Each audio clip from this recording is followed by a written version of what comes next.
Good news! The world is not coming to an end.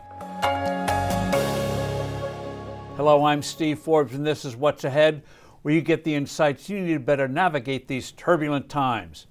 The United Nations Intergovernmental Panel on Climate Change just issued a report that triggered a tsunami of apocalyptic headlines about the dire condition of the planet and the grim future that awaits the world unless immediate, drastic, really radical action is taken. The Secretary General of the UN warned that the report, and I quote, is a code red for humanity, end of quote. The doomsday headlines are overwrought. The reality is different. Actual climate challenges are quite solvable. After all, the Dutch have been underwater, so to speak, for centuries. With their elaborate system of dikes and their ongoing feats of reclaiming land from the North Sea, they've made the Netherlands one of the planet's most prosperous places. First, a word about models used to predict the future, especially temperatures. These models can't even reproduce the past.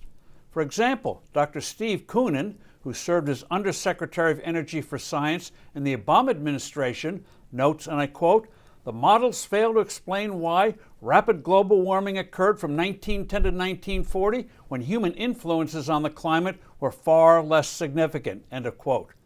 Temperatures have risen about 1 degree Celsius since the late 1800s, yet overall living standards have improved as never before, including agricultural output, even as the global population expanded by more than 6 billion people, a five-fold increase.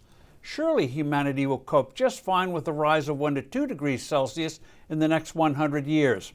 In fact, according to a NASA study, the additional warmth we've experienced in the last 35 years has expanded the green areas of the Earth equivalent to twice the size of the continental U.S. The Earth has actually gotten greener. Contrary to widespread impressions, the burned areas of the world today are far less than they were in 1900. The losses in the U.S. to fires were 4 times higher in the 1930s than now. Many of the fires that the U.S., especially in California, are experiencing are the result of poor forest management that don't routinely clear away combustible undergrowth. More people are dying from heat, but climate expert Bjorn Lomborg points out that the additional global warmth has sharply cut deaths from the cold at almost 3 times the increase from losses from heat. Overall, lives have been saved, thankfully. Deaths around the world from weather-related diseases like storms and floods are down 95% from what they were a century ago.